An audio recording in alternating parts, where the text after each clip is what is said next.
Hey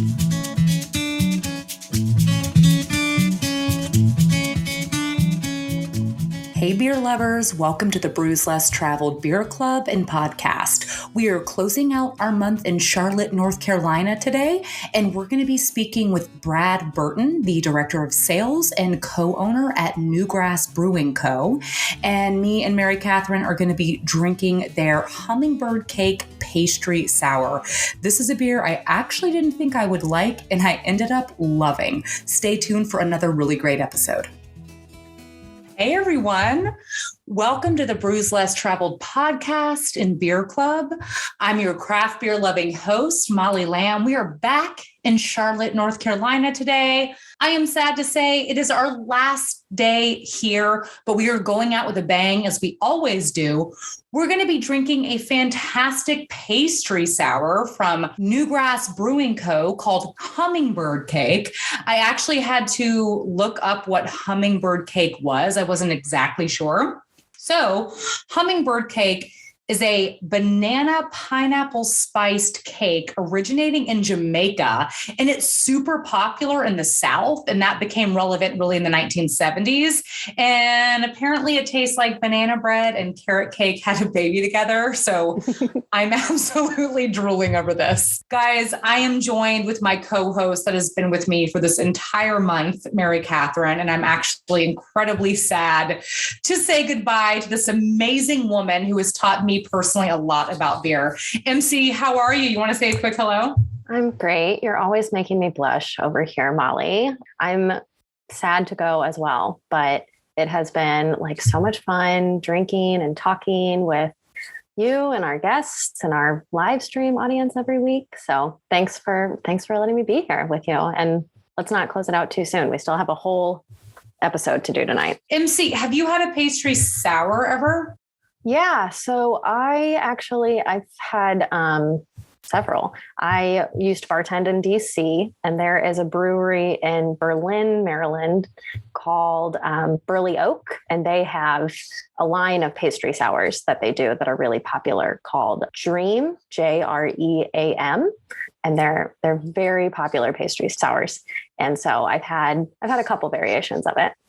Cool. I feel like at some point along the way I've had one, but I'm really excited to try this one because I have a feeling this beer is going to be very complex. I think there's going to be a lot of really great flavors to it. So I'm excited for this one. And thank you guys for your input on what you've had. Yeah, they're a nice little treat. They're kind of like, I don't always like to do dessert after dinner. Sometimes I pick like a dessert beer. So this is kind of nice substitute there. So we have a really great guest tonight. We're going to be chatting with Brad Burton, who is the co-owner and director of sales at Newgrass Brewing.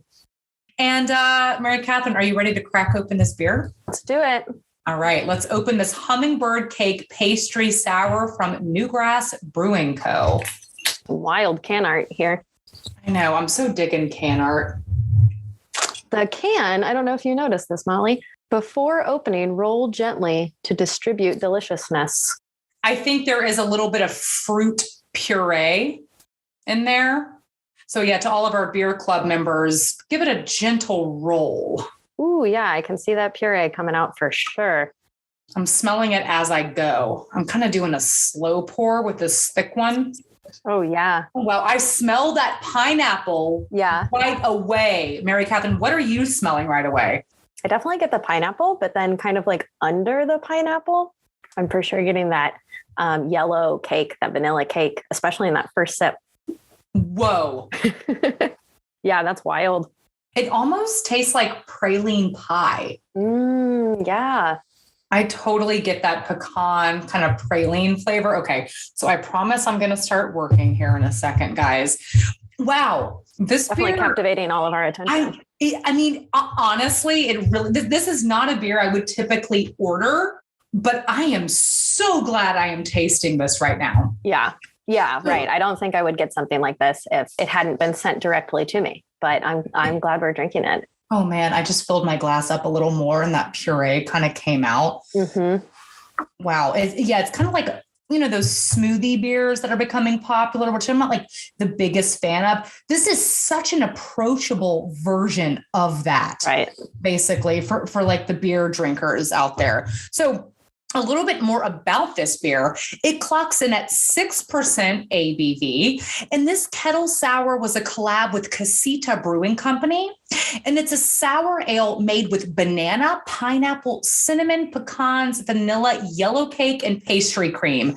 Honestly, you had me at cinnamon because that is one of my all-time favorite flavors, but I'm really picking up on the pecans and the pineapple. And a little bit more about Casita Brewing. So it's a female and minority owned brewery that opened in 2015 by husband and wife duo Ryan and Malia Witter-Marathu in Vermont. But Mary Catherine, you were so right on with that pecan. Yeah, like I like it. I'm really getting that. It tastes kind of like a pecan pie. I feel like this would be a great like Thanksgiving beer, like we're coming up on that holiday. You know what I mean? Yeah. Kind of with your pecan pie or something. Yeah. Like there's nice sort of like fruitiness to sort of offset that richness. Yeah. I feel like the vanilla and the cinnamon are kind of helping the pecan like pop out a little bit more of the beer. They're kind of highlighting the pecan a little bit. You're so right. Oh my God. I'm sorry. I really like this. I didn't think I'm like, no offense to Newgrass. I didn't think I was going to like it. Slight pecan tanginess of the pineapple. Yep. Absolutely. That's what I'm getting as well. And then I don't know much about pastry cream. I know. I'm curious when Brad comes on to see how they use that. But, while you guys enjoy this beer, I'm going to share a couple facts with you about Charlotte. So do you guys remember that movie Sully about the infamous plane that had to land in New York City's Hudson River? Tom Hanks was in it. It was such a good movie. Right. So that plane is actually on display at the Charlotte-based Carolinas Aviation Museum. And randomly, 80 of the 155 passengers that were on board were actually from Charlotte.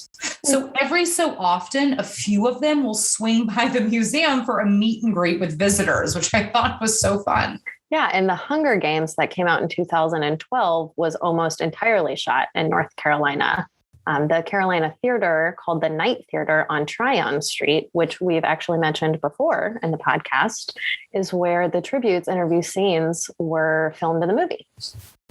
Speaking of other things I didn't think I would like, I did not think I would like the movie The Hunger Games. Right. And I actually loved it. I normally don't love, I never read. Okay. I listen to podcasts and audiobooks. I'm just my attention span for reading isn't great. Okay. I wish I read more, but I did not think I would like the movies. And I watched them on a plane going somewhere. And I loved them. I mean, Jennifer Lawrence was great. And I don't typically love fantasy, but those movies were great. So this beer and that movie pleasantly surprised, things that I didn't think I would like, but I actually in turn love. Since Newgrass Brewing is technically in Shelby, North Carolina, I wanted to share some fun facts about Shelby with you all. So it's about 40 miles west of Charlotte, and Shelby is where the Cleveland County Fair takes place. It's actually North Carolina's largest agriculture fair and has been held annually in Cleveland County since 1924. I didn't get to make it to Newgrass just because it was a little bit of a far Uber ride for me, but I'm super bummed I didn't get to go. And also, while you guys hang out and enjoy this beer, let's learn a little bit more about Newgrass Brewing Co. So Newgrass is located, like I mentioned, just outside of Charlotte in Shelby, North Carolina. They opened in 2015.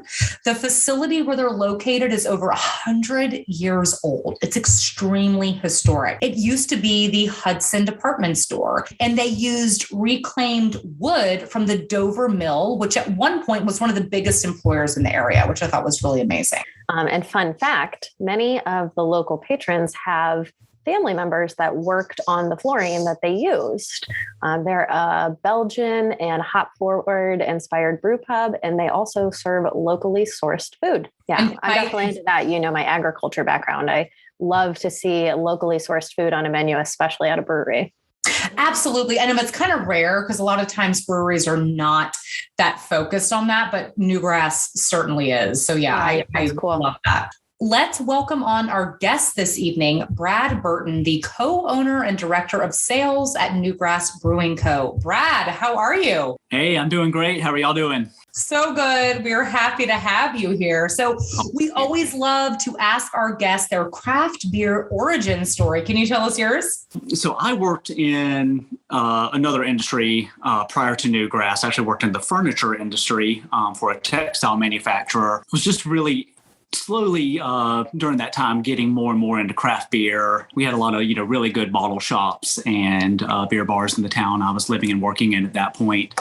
And it just slowly over time, through being on the consumer end, just became a passion of I got into beer trading and traveling around and visiting other breweries and stuff like that. So it just all kind of snowballed over time. And so when the opportunity came for me to get involved in working with a brewery, I immediately jumped on it. And really, my experience, I worked my way up kind of from the bottom at Newgrass. It was already an existing company when I came in.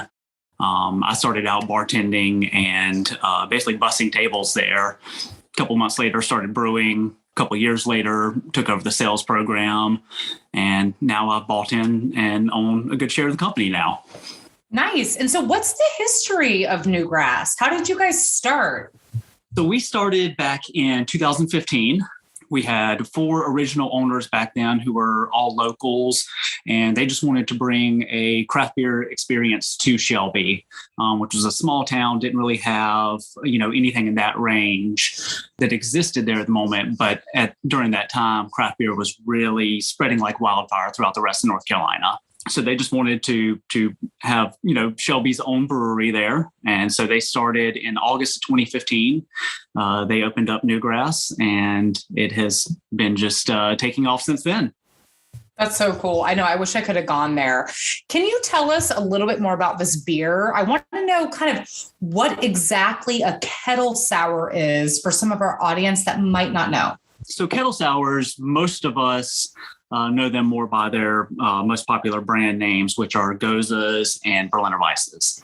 And so the main thing about a Kettle Sour is, as opposed to its other sour brothers and sisters being wild ales and like mixed culture fermentation sours, Kettle Sours are very quick to finish. We can turn around one of these beers in just about 9 days of fermentation time, which is drastically less than, mixed culture and wild ales, which can take months to finish. Those are the ones that are, normally aged in barrels once they are done with their original fermentation. The other two have a lot more acidity. Kettle Sours to me are way more approachable. They're less acidic, less tart. They pair much better with, heavily fruiting like we do with some of these, and they pair better with the pastry styles that we throw into them as well. Yeah. I feel like sometimes wild sours are really, really acidic. Oh, and yeah. I love them. Like Crooked Stave makes some of my favorite wild sours out in Denver. Like they're so, so good. But they are kind of like, boom, punch you, palate destroyer in a way. Like they will kind of just clear your taste buds. And the public is very split on them. To a lot of people, those are way too acidic to handle. I guess the way that we approach these is we wanted it to be something that's more palatable, more drinkable, and just more open to the general public, actually, having a wide enjoyment of the styles that we produce there.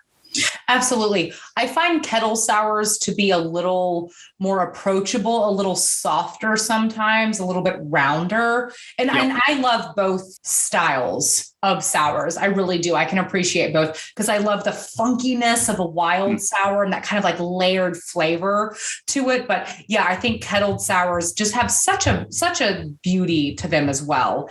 And I'm curious with this beer, like, why did you guys choose the flavor Hummingbird Cake? I want to say that this idea actually came from Casita when we were addressing the collab with them. I believe that they actually came up with the idea of doing the Hummingbird Cake. But mainly it kind of fits into the rest of our portfolio of our pastry sours. A lot of our pastry sours are based on the Southern desserts that Zach and I had growing up as children in the South. We have like a peach cobbler sour that we do. We have a blueberry and coconut cobbler sour. We have like a peanut butter and jelly sandwich sour. So a lot of our pastry styles are inspired by we call it our grandmother's food, the stuff our grandmothers made for us when we were young growing up in the South. We have like a coconut cream pie sour. We have a pumpkin pie sour that we do for Halloween every year. Oh, I wish I had it early enough to send to y'all, because with it almost being Halloween, that would have been a perfect beer to do tonight. So yeah, a lot of it's just inspired off of the desserts that we grew up eating at family meals and enjoying with, the people that we love. I love that. And that's such a Southern thing. It's like your grandmother's cake. My grandmother made something called Oreo Yum Yum. Oh, it wasn't a cake. Oreo Yum Yum. Yep. It was so, wait, you've heard of it? I think my grandmother invented it, but maybe, maybe she did it. That's an actual thing. Oh yeah. I've been lied to. So we called my grandmother Mo. And so we had Mo on each side of the family, Mo Dot and Mo Lou. And Mo Lou made Oreo Yum Yum. And it was like cream, Oreo, ice cream, fudge, Oreo. It was so good. Whoa. And it's like just layers and layers. Yeah. If I could just make a ridiculously like adjunct stout, it would be called Oreo Yum Yum. And it would just be like cream, fudge, Oreos. It would just be like a ridiculous beer. So I feel like collab with us. That, I mean, honestly, that could be so cool. We could have like a great, if I ever did a collab with a brewery, I would want to donate to a really amazing charity. So we could do it to something for seniors in the community. But that actually would be so fun. Like your grandma, like what was your grandmother's dessert, and like do some sort of like collaboration. That's very cool. I love it. And speaking of collaborations, you guys collaborated with Casita Brewing. So what was the reason behind the collaboration? So we really enjoy doing collab. For our brewers, it is a day of breaking the monotony of, their normal jobs. The guys Ryan from Casita came down and brewed this with us. It was a day of hanging out with another, peer in the industry. And Ryan is someone who Zach and I both have a immense amount of respect for in the industry. I know you mentioned a little bit about Casita earlier. It was started by he and his wife in Vermont originally, because he actually used to brew for Hill Farmstead in Vermont. That's where he started Casita up there, actually brewing some of the stuff with their equipment.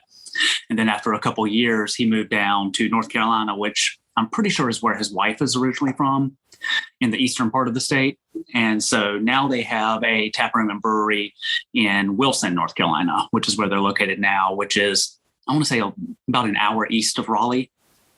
And they are, one of the most respected brewery owner and brewer pairs that I know. Love them to death. They are wonderful people.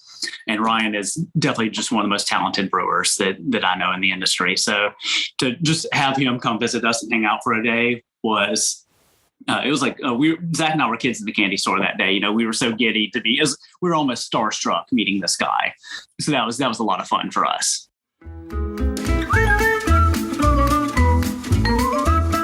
Let's take a beer break. So we've been talking a lot about collaboration brewing. This is something that's become increasingly popular in the craft beer community.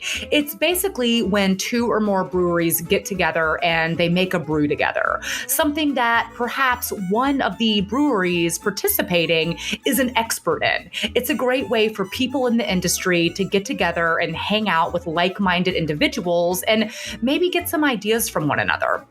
I was always kind of curious, who does the work on a brew day when it's a collab brew? So according to Jason Bueller, the head brewer at Denver Beer Company, he said, quote, "Some collabs have become completely unorganized and others have been well thought out and well-planned brews. As far as the actual brew day, the work is almost solely done by the hosting brewery. The visiting brewer shows up, drops in some hops for a photo op, drinks a lot, that and might help clean out the mash tun. Otherwise, the hosting brewer does all the work. I thought that was kind of interesting. And if you're wondering if drinking takes place on the job and how often, the brewmaster at Joyride Brewing Company, David Bergen, said the host brewery should offer their guests a beer early and often. We do not disagree with that. And what's y'all's favorite collab brew? Now, let's get back to the episode to hear about this one. What, in your opinion, what makes a brewing collaboration successful? I guess on our side of it, it is that breaking the monotony, getting to hang out with your homies for a day, come up with the ideas together. There's always a little bit of probably proprietary information that's shared, when you do a collab with each other, because we always collaborate with people we respect and like. And so we're always, sharing ideas, coming up with new things with them. But for the public, it's just a nice opportunity to meld two different brewery styles together. There are parts of this beer that are very intrinsic to Newgrass, and then there are parts that are, highlight what Casita is really known for. So we kind of try to do the best of both worlds here. And I was very pleased with the result. Yeah, totally. I think we all are. So, we were talking earlier about your farm to table kitchen. That's something I'm super interested in. So what farms does Newgrass partner with? Can you talk about those farms a little bit? What kind of food you guys are getting? I like to tell people that if you visit Newgrass from out of town, you drive by at least one of our farms on the way to us, no matter which way you're coming. We're pretty much surrounded by the farms that support us. I'll start with first, probably the biggest partner that we have is called Martin Charolais Farm. They're located about 10 miles north of Newgrass in a small little town called Fallston, North Carolina. They're our beef supplier, and they are also who receives all of our spent grain. I was going to ask about that. Yeah, cool. So we donate that back to them, which they use as feed filler for the livestock. They are wonderful people. We've been working with them since Newgrass started, and they have just high quality, free range, grass-fed beef that I order a lot of it actually for myself and bring it home because it is that good a quality beef. On the west side of town, we have a creamery that we work with called Guernsey Girl Creamery. So we get most of our cheeses and milks from them.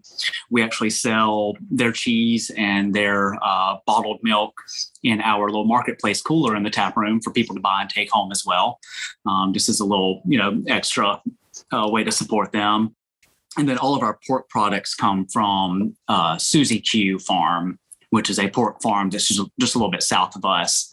And again, just wonderful people. They make great products, and they've been with us for a long time as well. So we're very thankful to, one, be in an area where we can, source that so easily and have such great symbiotic relationships with our suppliers. And it definitely pays off well. I think we have just some wonderful food that comes out of our kitchen. Our chef does a great job with just, keeping a very fresh and locally highlighting menu. If you're ever Newgrass, don't miss out on eating there as well. Yeah, that sounds like my ideal brewery setup. Yeah, sounds like you have a ton of good food coming out of your kitchen. Would you say you have a favorite dish? Oh, absolutely. So it's called a PBLT because it's a pork belly lettuce tomato sandwich. Mm-hmm. It's not the healthiest thing on our menu by far, but it is delicious. Yeah. I love it. That's usually my go-to meal there. I ate pork belly fried rice for dinner, so I'm not concerned about health. Yeah. I am overall. I've done a lot of farming with pigs, and anything pork belly. I'm there for it. It sounds like we're on the same page. Yeah. So Newgrass was the first microbrewery in Cleveland County, and have many more popped up? To my knowledge, no, none others have. It's, Cleveland County is a little bit more of a rural county. Shelby is the largest city in the county, and Shelby only has a population of about 20,000. So small town, pretty rural county, very agriculture centered in that area. I know there have been a couple of others that have talked to us about the possibility or, come to us seeking advice for starting breweries. But to my knowledge, none of those have happened yet, I guess. And I know you're located a little bit outside of Charlotte, but when you venture into Charlotte, I'm curious, what would your ideal day off be? If you were to hang out in Charlotte, what would you go do? There's a lot to do there. Well, if it's a Sunday, I'm going to be going to a Panthers game. I mean, I'm a big football fan, so I definitely take the opportunity to go to as many football games as I can. But one of the things that Charlotte is really starting to become known for is a really good food town. A lot of, well-known chefs have started opening restaurants in town there. They've really started to embrace kind of more the foodie city identity. And I'm definitely on board for that. My favorite thing to do is to go down to Charlotte and just check out all the new restaurants. If I can just, anytime I travel, I usually try to eat and drink my way through wherever I'm going. Absolutely. I'm the exact same way. And Brad, as we wrap up here, it is time for our rapid fire questions. We change these up every month. The idea here, Brad, is to not think, just answer. Are you ready? Oh, no, that's scary. They're easy. All right. Kettle sours or wild sours? Wild sours. Favorite type of beer glass? Such a bad answer, but I do love Tikus. I just love it. That's like such a normal answer, but I mean, I have a huge collection of Tikus at home. Yep, I agree. I'm the same way. Marzens or pumpkin ales? Oh, Marzens, absolutely. Don't pumpkin my beer, please. Okay. Beer flight or small pour? Small pour. 12-ounce 6-pack or 16-ounce 4-pack? 16-ounce 4-pack. Brad, it has been an absolute pleasure having you. Is there anything that you'd like to plug?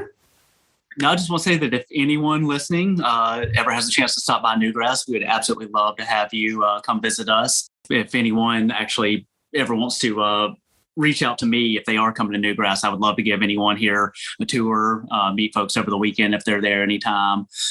You can actually just reach out to me. I'm usually the one who runs the Newgrass Instagram. So if you ever want to come by, hit me up on Instagram, tell me you're coming, and we will make it happen. That's awesome. Cool. Thank you so much, Brad. You've been an amazing guest. And thank you guys all for tuning in today.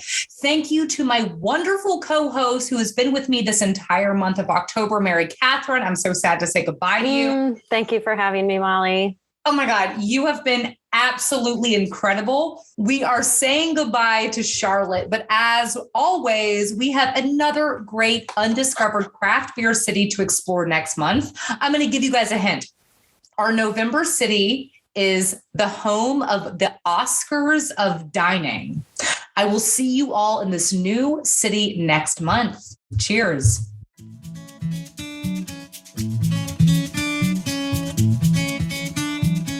Thank you all so much for tuning in. It's always a blast having a beer with you.